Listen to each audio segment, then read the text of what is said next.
감사합니다. 여기 서는 게 참 쉽지는 않아요.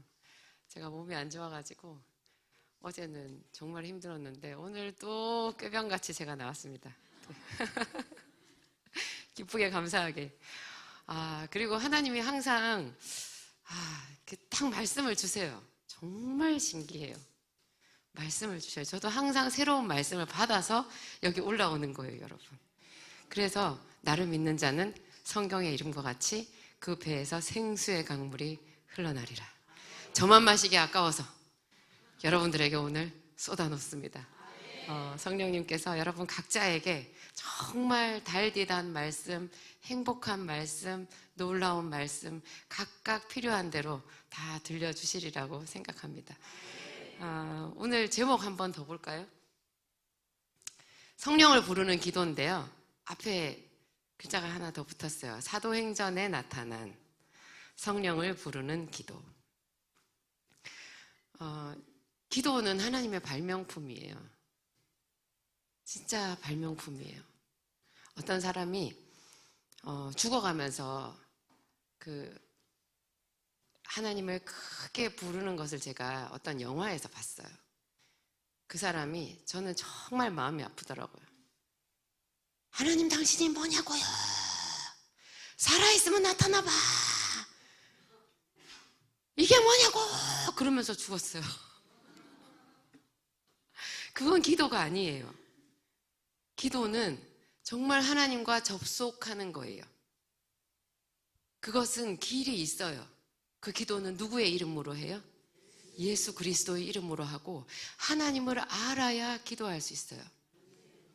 이 기도는 계속 발전해요. 이 성경은 어떤 한 가지 주제를 가지고 꿰일 수가 있거든요. 근데 기도라는 주제를 가지고 꿰일 수도 있고 예배라는 주제를 가지고 꿰일 수도 있고 또 예수 그리스도를 가지고 꿰일 수도 있어요. 물론 제일 중심은 예수 그리스도지만 하여튼 기도라는 것을 가지고 이 성경을 꿰었을 때 최초의 기도 창세기 4장 말씀 펼쳐주세요. 창세기 4장 끝절입니다. 함께 읽겠습니다. 아담이 자기 아내와 동침하매 그가 아들을 낳아 그의 이름을 셋이라 하였으니 이는 하나님이 내게 가인이 죽인 아벨 대신에 다른 씨를 주셨다 함이며 셋도 아들을 낳고 그 이름을 에노스라 하였으니 그때 사람들이 비로소 여호와의 이름을 불렀더라. 셋도 아들을 낳고, 셋이요, 하나 둘 셋이 아니에요. 사람 이름이에요. 아담이 가인과 아벨을 낳았죠. 근데 가인이 아벨을 죽였고 가인은 떠났어요. 그래서 오늘 읽은 말씀에 아담이 하와와 동침하니까 하나님이 세 번째 아들을 또 주셨는데 그 아들의 이름이 셋이에요.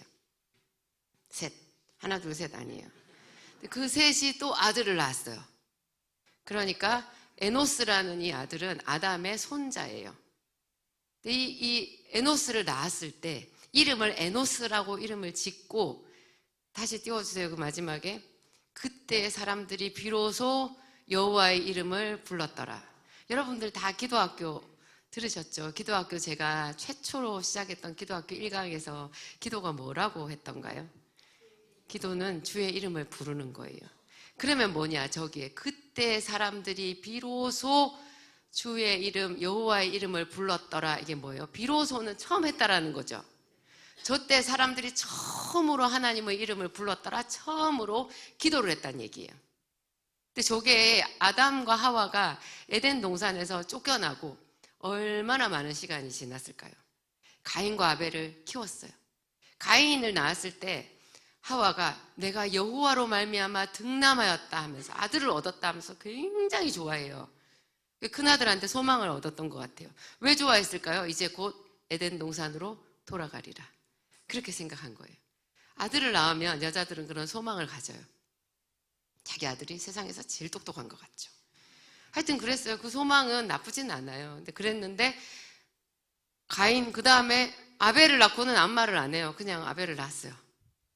그랬는데 둘이 커가지고, 그러니까 몇십 년이 지났잖아요. 커가지고 가인은 농사하는 자가 되고 아벨은 양을 치는 자가 됐어요. 자식을 키워서 장성해가지고 이 자식들이 직업을 가진 거예요. 몇십 년의 시간이 지났잖아요. 근데 또 둘이 어째저째 해가지고 인류 최초로 살인사건이 있었죠. 형제간에 가인이 아벨을 죽이는 그 끔찍한 일이 있었어요. 그리고 하나님께서 심판하셔서 가인은 떠났어요. 그럼 남은 사람 누구예요? 아담과 하와.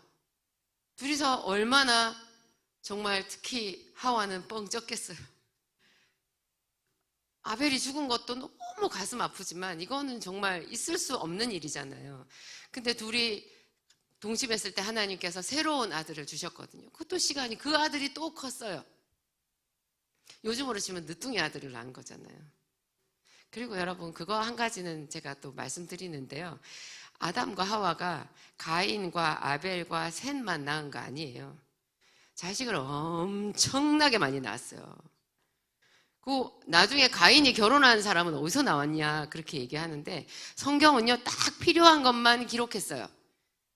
아담이 900 몇십 년을 살며 자녀를 낳았더라.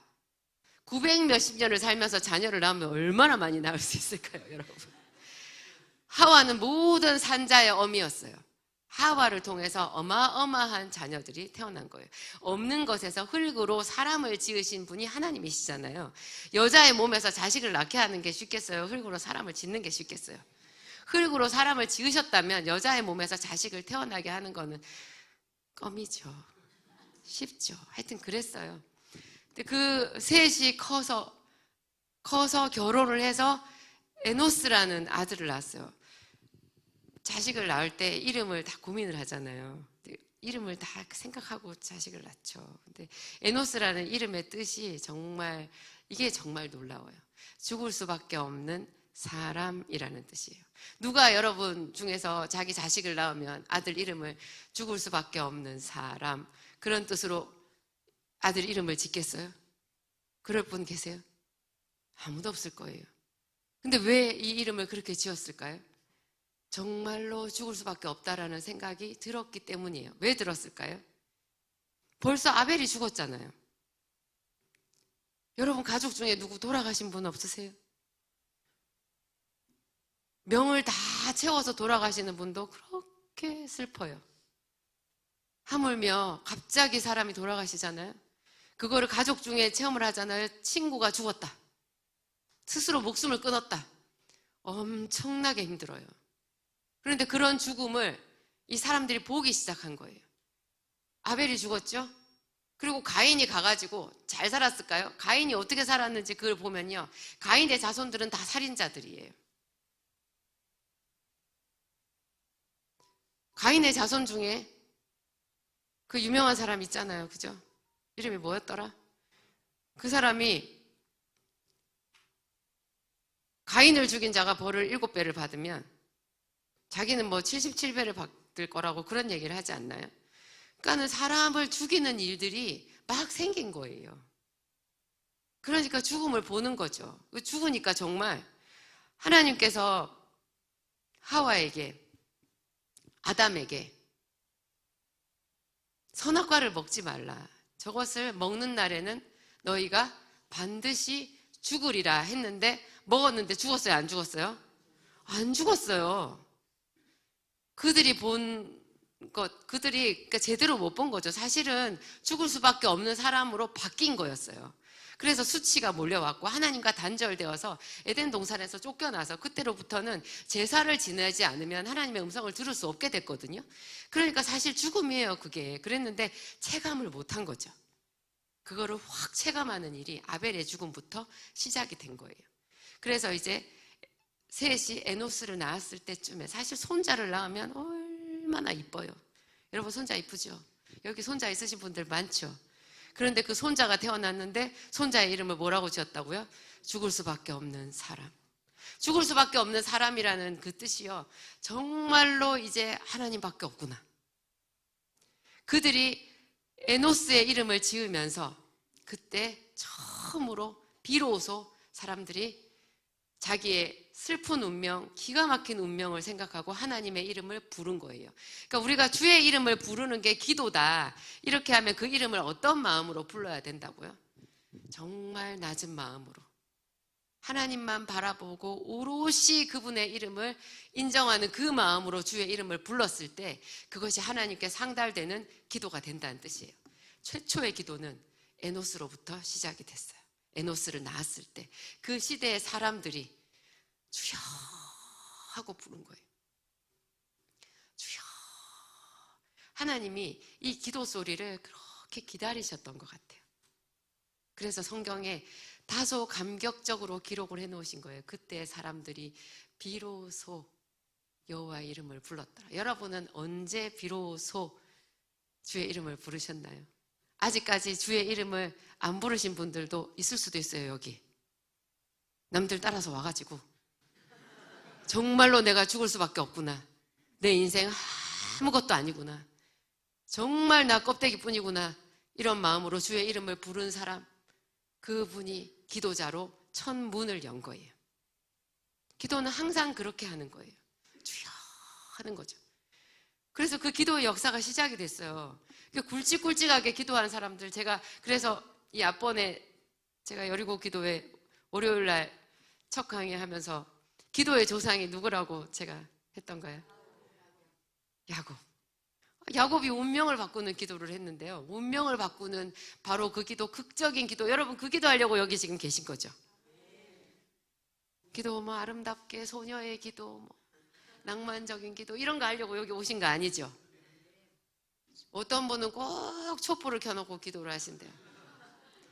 그래가지고요, 그분 머리카락이 자주 탄대요. 촛불을 켜놓고 기도하면 어떻게 되는지 아세요, 여러분? 코가 까매요. 그 초에 은근히 연기가 많이 나요. 그리고 거기서 매연이 나와요, 여러분. 기침, 천식 와요. 근데 성경에 어디에도요, 촛불을 켜놓고 기도하라는 말이 없어요. 이게 기도에 대한 굉장한 오해예요. 손을 들라는 얘기는 있어요. 그래서 여러분, 모세의 손이 올라가면 이스라엘이 이기고, 손이 내려오면 아말렉이 이기고. 무슨 뜻이에요? 기도를 할 때는 손을 들어라. 너는 왜 손을 아끼느냐, 그런 뜻이에요. 목청껏 기도하는 거 우리 부르짖는 기도라고 하죠. 예레미야를 통해서 부르짖는 기도에 대한 버전이 나와요. 소곤소곤 이렇게 기도하라. 부르짖는 기도, 그 기도를 하나님이 들으신다. 예, 목소리 아끼지 말아라. 목소리 아끼지 않는 우리 목사님 밑에서 배우셨죠, 여러분? 목이 쉬도록 한번 기도를 해보세요. 정말 주의 이름 크게 불러보세요. 어떤 사람은 차를 타고 가면서 터널이 올 때마다 반갑대요. 터널을 통과하면서 거기서 주여 하고 부른다는 거예요. 그래가지고 아직 속이 시원하지 않으면 유턴해서 다시 온대요. 다시 터널을 지나면서 또 주여 한다는 거예요. 자기가 성에 안 차는 거죠. 그냥 조곤조곤 기도해가지고. 물론 묵상으로 기도할 수도 있어요. 그런데 우리가 제대로, 어떤 스포츠에서도 마찬가지잖아요. 뭘 하려면 동작을 크게 해야 돼요. 기도는 뭘로 하죠? 우리 주로 목소리로 해요. 손을 들어도 이만큼 올리는 게 나을까요? 이렇게 올리는 게 나을까요? 새 신을 신고 뛰어보자 발짝, 머리가 하늘까지 닿겠네. 그렇죠? 이거 기도의 어떤 발상을 가진 사람이 지은 동시 같아요. 여러분, 하나님께서 우리에게 복음의 새 신발을 주셨어요. 놀라운 복음의 말씀을 주셨어요. 어떻게 이렇게 올려가지고, 물론 내려갈 수도 있어요. 이것도 좋아요. 안 올린 것보다는 1000배 만배 나아요. 그렇지만 여러분, 크게 손을 뻗어보세요. 이 손 하나님이 잡아주셔요. 여러분 보신다니까요. 다윗의 기도, 야곱의 기도, 모세의 기도, 이런 기도 버전들이 계속 있어요. 엘리야의 기도, 갈멜산에서 기도, 그런 게 있는데요. 기도가 계속 여러분 발전해요. 그래서 여러분 여러 가지 기도를 다 해보셔야 돼.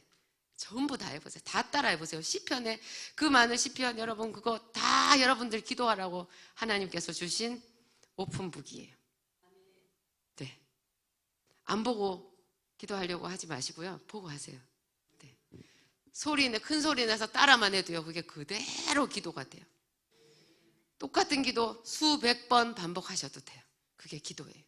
그런데 오늘 이제 드디어 사도행전 19장, 제가 봤을 때는요, 이 사도행전 19장이 기도의 완결판이에요. 제 주장이에요. 예. 뭐 다른 사람이 다른 얘기 하셔도 되는데요. 하여튼 여러분들은 저희 기도학교를 잘 아시는 분이시고 또 저희 팬들이 되시잖아요. 아닌 분도 계신가? 그러니까 하여튼 제 나름 주장, 사도행전 19장, 오늘 이것이 기도의 완결판이더라. 어떤 면에서 완결판이냐? 여러분, 이 사도행전 19장이요. 사도행전 전체를 봤을 때 28장까지 있나요? 거기서 봤을 때 가장 강력한 기적의 장이에요. 창세기 32장이 통틀어서 야곱의 기도를 말하고 있잖아요. 야곱의 기도, 야복나루의 기도를 상세하게 말하고 있어요. 그래서 그게 하룻밤의 기도가 아니라 이틀밤의 기도라고 제가 말씀드렸죠. 야곱이 이틀밤을 샜어요. 연달아서. 창세기 32장을 몽땅 그 긴 장을 할애를 해서 야곱의 기도를 하나님께서 상세하게 얘기하시는 거예요. 무슨 뜻이라고요? 이 기도 따라하라고. 그런 거예요. 그러면 오늘 우리가 에베소의 그 부흥에 대한 이야기를 사도행전 19장을 통해서 보고 있어요. 이 부흥도 결국은 신약의 이 성령의 시대에 예수님께서도 다녀가셨고 예수님께서 또 다른 보혜사를 보내주시리라 하고 성령이 왔잖아요. 성령께서 오신 다음에 우리들이 해야 되는 기도를 이 사도행전 19장을 통해서 우리에게 말씀하신다라는 거죠. 사도행전 19장 맨 처음 1절부터 한번 보면요. 펼쳐주실래요? 아볼로가 고린도에 있을 때 바울이 윗지방으로부터 쭉 다녀서 바울이 계속 선교 여행을 했잖아요. 윗지방으로부터 쭉 다녀서 에베소에 왔어요. 그래가지고 어떤 제자들을 만났어요. 에베소의 성도들을 만난 거죠. 그래가지고 너희가 믿을 때 성령을 받았느냐. 그 앞에도 사도 바울이 에베소에 왔었어요. 근데 그때는 그냥 거쳐 지나갔거든요. 근데 요때 와가지고 무슨 필이 왔던 것 같아요.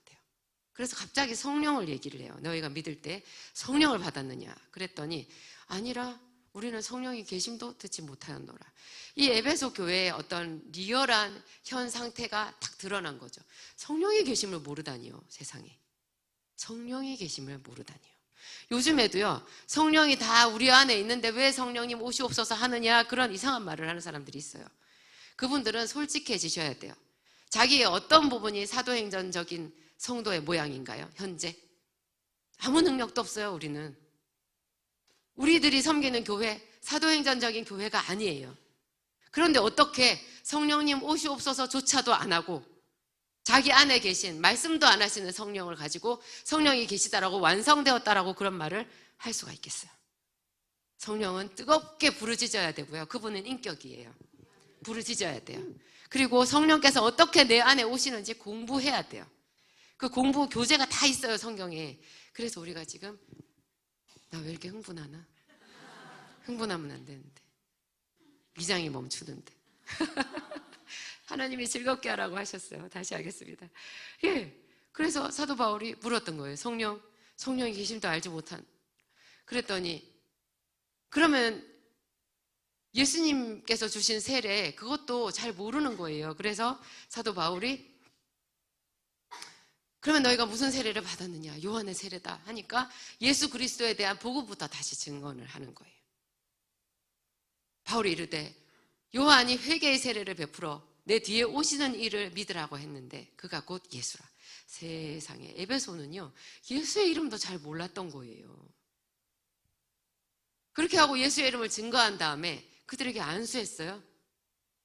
예수의 이름으로 세례를 받고 그들에게 안수했는데 안수를 하니까 성령이 임하고 그들이 방언도 하고 예언도 하고 방언도 하고 예언도 하고 성령이 그들에게 임했어요. 비로소 성령이 임한 예시를 뭐라고 했어요? 방언 예언이라고 했어요. 방언은 필수로 하셔야 돼요. 못 받으신 분들 반드시 받고 넘어가세요. 남들 다 받았는데 여러분 안 받으면 억울하지 않으세요? 반드시 하나님이 안 주실 리가 없어요. 그래서 방언도 하고 예언도 하니 그 다음에 12사람쯤 되니라. 우리 여기 몇 명 있어요? 와, 에베소 교회 겨우 12명으로 시작했어요. 분명히 성도들은 많이 있었을 거예요. 근데 제대로 예수의 이름으로 세례를 받고 성령을 받은 사람 12사람쯤 되니라. 여기서 시작해요. 그 다음에 이제 어떻게 됐어요? 우리 보통 사람들이 성령을 받으면 사람들이 어디 가서 간증을 할 때 자기가 예수님 만난 얘기를 해요. 그리고 뭐 은혜로운 얘기예요. 근데 저는 그 얘기를 들을 때마다 뭐 새롭게 하소서 이런 데서도 그런 얘기 많이 나오잖아요. 이렇게 들으면 참 좋은데 허전해요. 굉장히 아쉬워요. 허해요. 왜 허한지 아세요? 그분이 현재 뜨겁게 기도하고 있는 어떤 냄새도 안 나는 거예요. 그 사람은요, 그냥 그렇게 나름 성령 체험이거든요. 성령 체험하고 자기가 다 됐다라고 생각하는 거예요. 여러분, 그게 된 게 아니에요. 성령은 금방 소멸해요. 여러분, 어제 밥 먹은 거로 오늘까지 살고 계세요? 여기 다 저녁 먹고 오셨죠? 저만 저녁 안 먹었어요. 여러분, 옛날에 먹은 거 다 소화되고 없어요. 성령도 소멸해요. 하나님 말씀도 우리에게 뭐로 주시죠? 일용할 양식으로 주세요. 우리가 지난주에 은혜롭게 먹었던 목사님 말씀 가만히 놔두면 지금도 내 피 속에 흐르고 있나요? 아니에요. 매일매일 그 말씀을 되새김질 하든지 새로운 말씀을 먹든지 성령 충만도 마찬가지예요. 계속해서 받아야 돼요. 그래가지고 이제 사도 바울이 그 성령 세례를 받은 사람 12사람쯤 있었을 때 그때부터 석 달쯤 회당에 가서 말씀을 전해요. 바울이 회당에 들어가 석 달 동안 담대히 하나님 나라에 관하여 강론하며 권면하되, 바울이 그러면 12사람쯤 성령 받았으면 잘해라, 성령 받았네, 너희들에게 이 교회를 맡기노라 하고 떠나면 되잖아요. 안 떠나는 거예요. 그때부터가 시작이에요. 여러분, 성령 받고 바로 시작을 안 하셨으면 여러분 속에 옛날에 있었던 성령 다 소멸했다라고 생각하시면 돼요. 우리 지금 일주일 동안 여리고 기도회 하죠. 여기 지금 기름 부음 굉장하거든요. 오늘만 해도 제가 이 아픈 몸으로 왔는데 저 뒤에 딱 들어오자마자 바로 방언 찬양 시작. 여기 앞에서 하는 노래와 상관없는 희한한 노래가 나오는 거예요. 이 안에 성령의 풀이에요, 여러분. 굉장하거든요. 이 안에서 여러분 지금 말씀 듣고 기도하고 오늘 또 말씀 끝나면 또 기도할 거잖아요. 그러면 성령이 여러분 속에 들어오셔서 막 일하시는 거예요. 그러면 이것이 끝났다고요? 시작이라고요. 그럼 그때부터 이제 뭘 하느냐? 이게 오늘 주제예요. 하나님 나라의 말씀을 들어야 되는 거예요. 성령을 받고 나면 그때부터 모두 다가 하나님의 말씀에 배고픈 자가 되는 거예요. 일주일에 한 번 목사님 설교 가지고 택도 없어요. 여러분, 요즘에도 분유 먹고 사는 사람 있어요? 오니 목사님 아들 로이는 분유를 먹어요. 그런데 그 아이가 이유식도 해요. 좀 컸거든요. 은단이는 아직도 분유만 먹어요. 근데 여러분, 분유만 먹고 살 수 있어요? 그렇지 않아요. 우리는 양식을, 제대로 된 양식을 먹어야 이 험난한 세상 믿음으로 살아낼 수가 있고 빛을 발할 수가 있어요. 그래서 하나님의 말씀을 잘 먹어야 돼요. 그래서 사도 바울이 석 달 동안 담대히, 여기서 갑자기 담대히가 나와요. 성령을 12사람쯤 성령을 받고 나니까 그 12사람쯤 받았던 성령이 12사람에게만 임한 것이 아니라 이미 성령 충만됐던 사도 바울에게도 더 강력하게 임했다라는 것을 우리가 알 수 있어요. 사도 바울이 갑자기 더 성령에 충만해져서 새로운 차원으로 에베소에서 말씀을 전하기 시작한 거예요. 근데 저기서 석 달 동안은 회당에서 말씀을 가르친 거예요. 회당은 안식일에만 열어요. 그러니까 일주일에 한 번, 한 달이 4주죠. 4, 3, 12, 12번 말씀을 증거한 거예요. 그랬더니 그 12번 말씀 속에서도 벌써 부흥이 일어나기 시작했어요. 담대히 말씀을 전하니까 그 부흥이 일어나면 어떤 일이 생기느냐? 대적하는 자들이 일어나요. 우리 속에도 그래요. 하나님의 말씀이 우리 속에 들어오기 시작하잖아요. 내 속에 못된 생각도 같이 일어나요. 그래서 기도를 실컷 하고 집에 가서 부부싸움을 하는 사람도 있어요. 갑자기 막 자기 속에 의로운 분노라고 생각하는 분노가 일어나가지고 막 교회 다른 집사님하고 싸우는 사람도 있어요. 그게요, 우리 속에 악한 영이 같이 역사할 수 있어서 그래요. 성령께서 역사하시면 반드시 반작용도 있다라는 것. 그래서 저기 반작용 일어난 사람들이 어떻게 한다고요? 마음이 굳어 순종하지 않고 무리 앞에서 이 도, 예수를 믿는 도를 비방하는 자들이 생겨서 그들이 이제 회당을 못 쓰게 하는 거예요. 이게 오히려 또 다른 문을 열었어요. 그래서 바울이 어떻게 해요? 제자들을 따로 세워요. 이 제자들, 그 사이 석 달 동안 성령 충만받고 말씀으로 새롭게 된 하나님의 제자들이 나타난 거예요. 그래서 이 사람들을 세워가지고 담대하게 새로운 차원으로 사도 바울이 에베소 교회를 시작하는 거예요. 두란노 서원으로 갔어요. 두란노 서원, 저희가 에베소 성지순례 가가지고 두란노 서원을 봤거든요. 굉장한 도서관이더라고요. 그 옛날에 에베소에는 세상에 그렇게 책을 많이 두고 그 책에 대해서 지식을 강론하는 장이 있었던 거예요. 정말 대단하죠. 그 옛날에 2000년 전에 있었어요. 그래서 그 두란노 서원, 저기는 아마 유료였을 것 같아요, 제 생각에. 그래서 사도 바울이 돈을 내고 헌신된 사람들이 비용을 치렀겠죠. 그래서 저기서는 이제 어떻게 됐느냐? 더 발전했어요. 날마다 말씀을 전했는데 무려 얼마나 했다고요? 2회 동안. 여러분, 날마다 말씀을 전하는 거 쉽지 않아요. 물론 교회에서 날마다 새벽 예배를 통해서 말씀을 전하기도 해요. 한 목사님이 혼자서, 우리 목사님도 옛날에 혼자 새벽 기도 다 했잖아요. 계속 말씀을 전하기도 해요. 그런데요, 새벽 예배 몇 명 나오게요? 새벽 예배 정말 사람 안 나와요. 우리 목사님은 혼자서 오랫동안 혼자서 새벽 예배를 드렸어요. 아무도 안 나오는데 혼자서 말씀 준비해가지고 새벽 예배 가서 혼자서 저기서 엎드려서, 이 교회 말고 우리 예전 성전 조그만 상가에 있었을 때 저도 못 나갔어요. 저도 못 나갔어요. 그래서 혼자서 기도를 하는데 삐거덕 하면서 누가 들어왔대요. 그 사람도 깜짝 놀라고 목사님도 놀랐어요. 서로 눈이 마주쳐서 깜짝 놀랐어요. 그 사람이 나갈까 했는데 목사님이 일어나서 나와서 성경책을 펼쳐서 자기 하나를 두고 말씀을 펼쳐서 설교를 시작하더라는 거예요. 나갈 수 있었겠어요? 없었겠어요? 그래서 그분이 우리 교회 전도사님이 됐어요. 그런 일이 있었어요. 여러분, 이 말씀을 가르치기를 시작한 거예요. 근데 이 말씀이 얼마나 대단했는지 2회 동안 했는데, 아시아에 사는 자, 이 아시아가 소아시아를 얘기하거든요. 그게 튀르키예, 터키를 얘기해요. 터키는요, 우리나라 땅덩어리의 몇 배나 돼요. 그 터키에 있는 구석구석에 있는 모든 자, 유대인이나 헬라인이나 다 주의 말씀을 들었다는 거예요.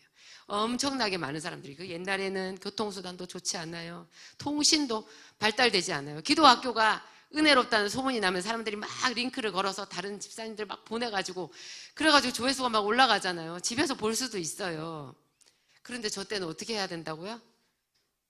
말 타고 가야 돼요. 네, 걸어서 가야 돼요. 에베소에 두란노라는 곳까지 가야 되는데 얼마나 많은 사람들이 날마다 그 말씀을 들었든지 이게 2회 동안 끊어지지 않고 계속 이루어지고, 그때 저 2회 동안에 그 말씀을 듣고 사람들이 소아시아 각 처에 가서 다 교회를 세웠어요. 그게 요한계시록에 나오는 아시아의 7교회 다 들어가고요. 들어가지 않는 교회들도 있어요. 골로새 교회 같은 거. 그런 교회들도 저 때 다 세워진 교회들이에요. 그러면 보세요. 무슨 일이 있었다고요? 성령 받고 날마다 말씀을 들었다고요. 그럼 우리가 어떻게 해야 되겠어요? 그렇게 했을 때 성령께서 얼마나 강력하게 역사를 하셨는지 일하기 시작하시는 거예요. 사람들의 마음속에 기쁨으로 그 말씀을 맨날 듣고 또 듣고 또 듣고 아멘 아멘 하면서 열광하잖아요. 여러분, 하나님의 말씀을 들으면요, 말씀을 계속 들으면 우리 안에서 화학작용이 일어나요. 여러분, 밥을 먹으면 화학작용이 일어나요. 생화학작용이라고 그래요. 화학이 나쁜 게 아니에요. 우리 몸 안에서도 다 화학작용이 일어나요. 어떻게 밥을 먹었는데 힘이 날 수가 있어요? 여러분, 그런 생각 해보셨어요? 밥이 힘이에요? 우리 속에 들어가서 에너지로 전환이 된 거예요. 화학작용이에요.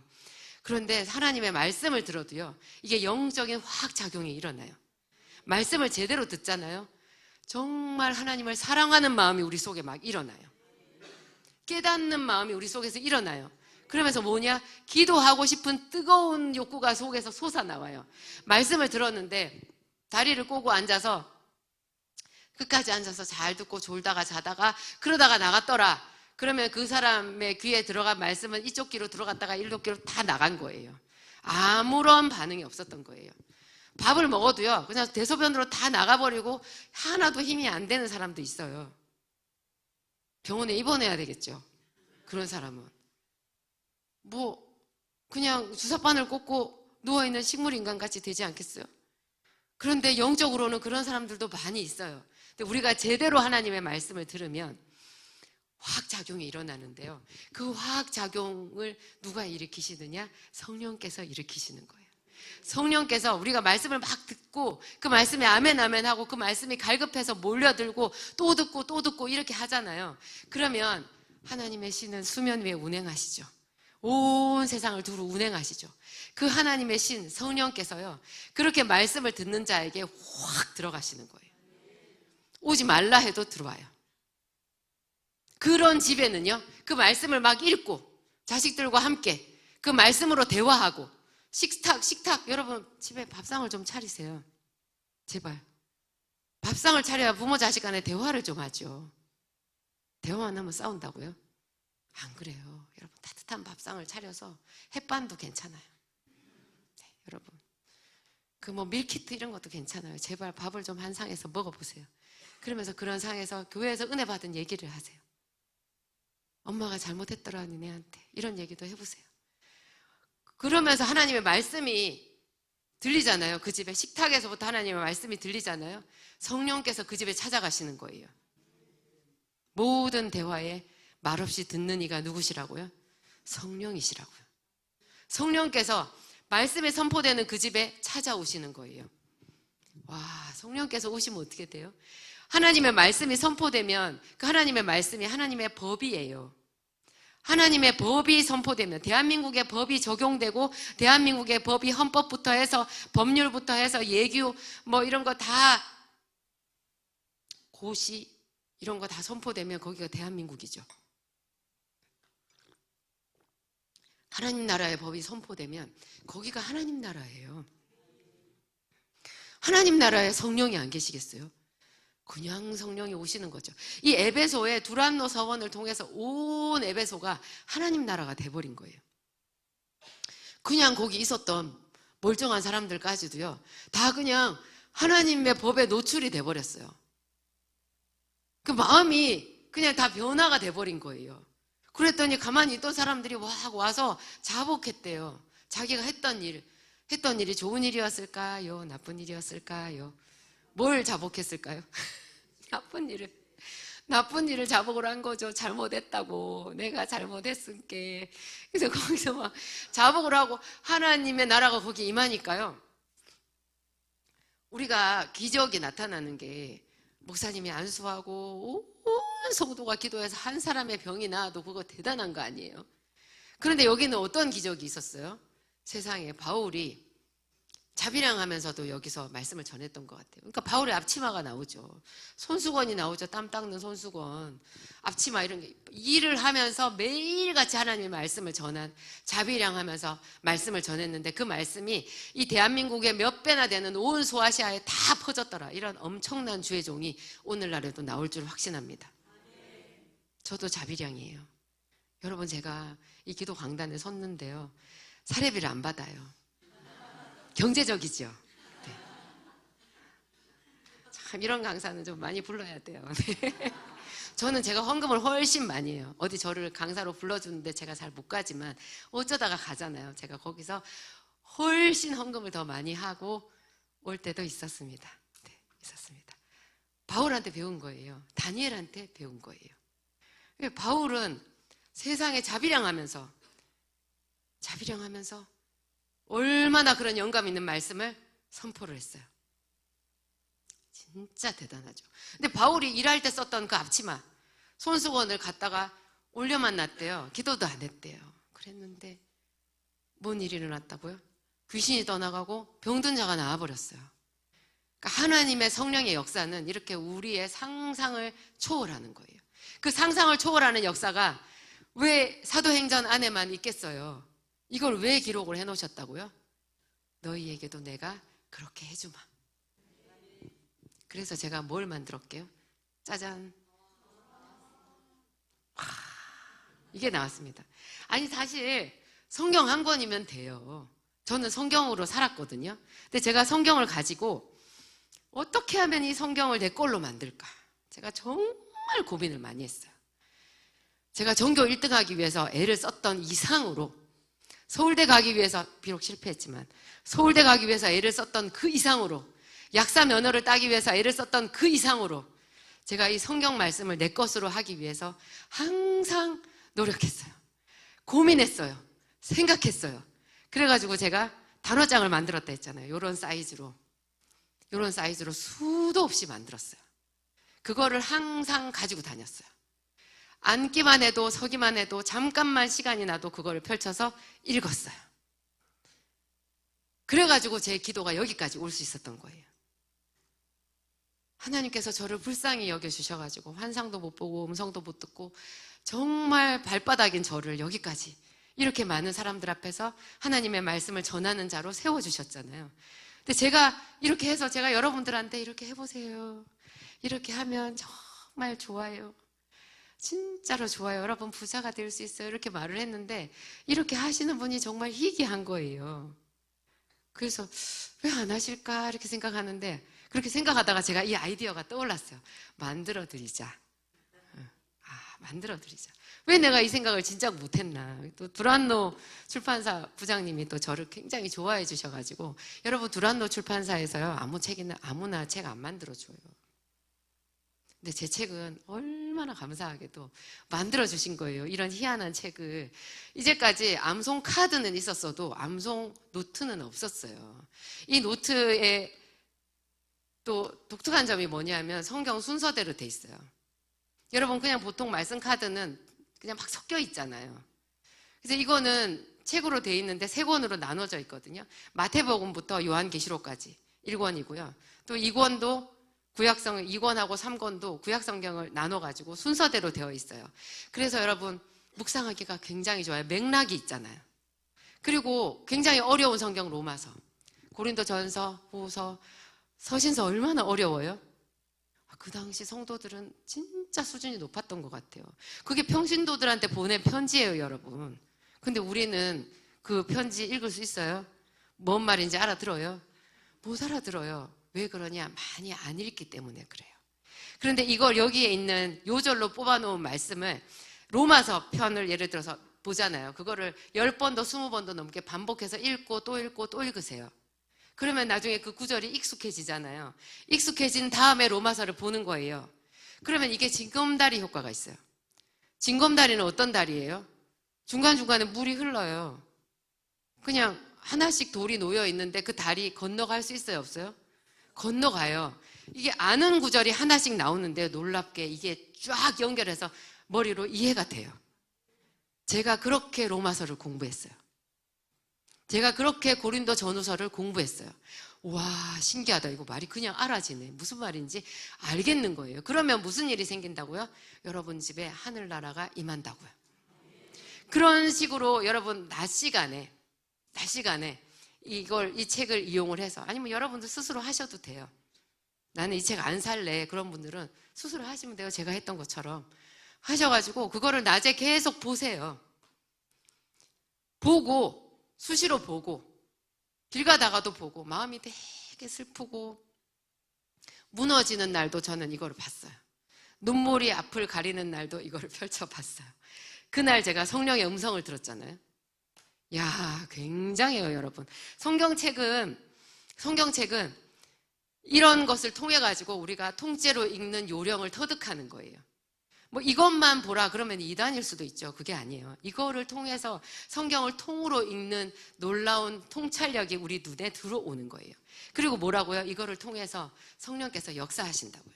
이거를 계속 읽잖아요. 이 하늘의 언어가 내 속에 들어와 있어요. 그래가지고 하나님의 음성이 진짜 잘 들려요. 1년, 2년, 3년 해보세요.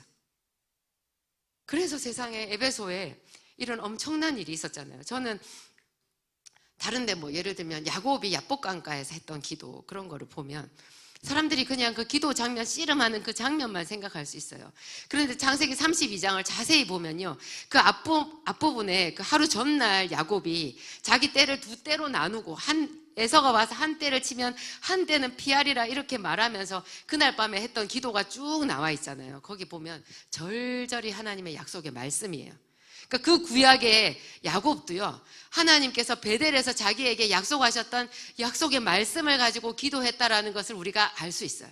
사람들은 놓쳐요, 이거를. 그래서 말씀 없이 주구장창 나와서 무슨 탑돌이 하듯이 부르짖듯이 그냥 기도만 하는 사람들이 있어요. 그 기도도 물론 중요해요. 필요해요. 하지만 에베소에서 무슨 일이 있었다고요? 사도행전 전체를 뒤흔드는 엄청난 기적이 있었잖아요. 여러분 기왕에 기도하는 거 더 강력하게 기도하고 싶으시잖아요. 에베소의 두란노 서원에 있었던 그거를 여러분의 것으로 만드세요. 오늘부터 하실 수 있죠. 기도 외에는 이런 유가 나가지 아니하느니라. 기도는 우리의 모든 저주를 끊고요, 우리 삶에 들어온 저주를 다 끊고 하나님께로부터 오는 좋은 것을 다 끌어오고 정말 우리를 새로운 인생으로 운명을 바꾸는 그런 능력이 있어요. 그런데 그 기도를 더 새롭게 하고 대단하게 하고 에너지를 강력하게 주는 것이 말씀인데, 이 말씀이 왜 그런 능력이 있어요? 요한복음 1장 14절 다 알지만 여러분 한 번 더 읽겠습니다. 함께 읽겠습니다. 말씀이 육신이 되어 우리 가운데 거하시매 우리가 그의 영광을 보니 아버지의 독생자의 영광이요 은혜와 진리가 충만하더라. 요한복음 6장 33절 35절도 하나님의 떡은 하늘에서 내려 세상에 생명을 주는 것이니라. 그들이 이르되 주여 이 떡을 항상 우리에게 주소서. 예수께서 이르시되 나는 생명의 떡이니 내게 오는 자는 결코 줄이지 아니할 터이요 나를 믿는 자는 영원히 목마르지 아니하리라. 말씀이 육신이 되어 우리 가운데 거하시매, 이 말씀을 우리가 부지런히 읽잖아요. 예수님의 손을 만지는 거예요. 세상에 우리가 그분의 얼굴을 만져볼 수도 있어요. 왜냐하면 이 말씀이 육신이 되어 오신 분이 예수님이니까. 말씀을 사랑하지 않는 분은 예수님을 사랑하지 않는 거예요. 예수님이 말씀하셨어요. 내가 곧 생명의 떡이니. 예수님이 뭐라고요? 말씀이라고요. 말씀이 생명의 떡이라고요. 예수님 만지고 싶죠, 여러분? 예수님의 옷자락에 손을 대고 혈루증이 나은 여자의 이야기가 나와 있어요. 우리는 어떻게 예수님의 옷자락을 만질 수 있어요? 말씀을 만지는 거예요. 말씀을 우리 입에서 떼지 않는 거예요. 우리가 생각하는 것보다 훨씬 더 열정적이라야 돼요. 여러분 다 같이 서울대 입시생이 됩시다. 애들만 서울대 보내려고 하지 마시고요, 우리가 영적인 서울대를 갑시다. 명문학교, 기도학교. 예.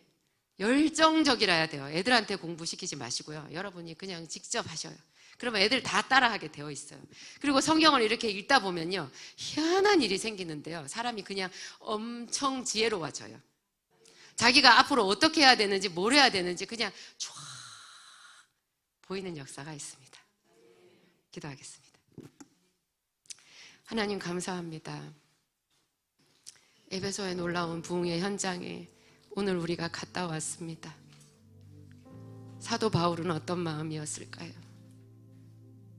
그가 정말 온몸이 가루가 되도록 일하고 기도하고 말씀을 전하고 일하고 기도하고 말씀을 전하는 그 뜨거운 2년의 세월을 보냈습니다. 우리에게 그러한 마음을 주시옵소서. 얼마나 그가 하나님을 사랑했는지, 그리고 그 사도 바울에게 있었던 성령은 온 에베소시를 덮었고 온 소아시아를 덮어버렸습니다. 그는 계속해서 성령에 붙들려서 말씀을 전했습니다. 그 말씀은 수많은 교회를 세웠습니다. 하나님, 우리는 이제까지 우리 인생 하나를 세우지 못하고 여기까지 왔습니다.